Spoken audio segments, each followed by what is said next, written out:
how to manually set the date and time on the Samsung Galaxy S26 series. First, let's return back to the home screen. Now from the home screen, swipe down at the top, then tap on the settings icon. Next, in here, we then scroll down and tap on General Management.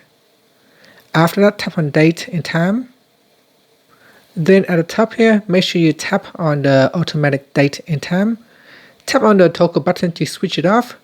This will allow you to set the date and time manually. So tap on Set Date. In here, select the date. Then tap on Done. Now go down and tap on Set Time. And here you can change the time. So you can set your clock to move forward, say 5 minutes ahead, and then tap on Done.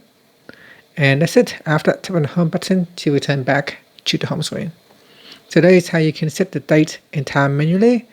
It is quite useful if you would like to set your clock ahead of time so that you don't be late for your appointments or meetings, etc.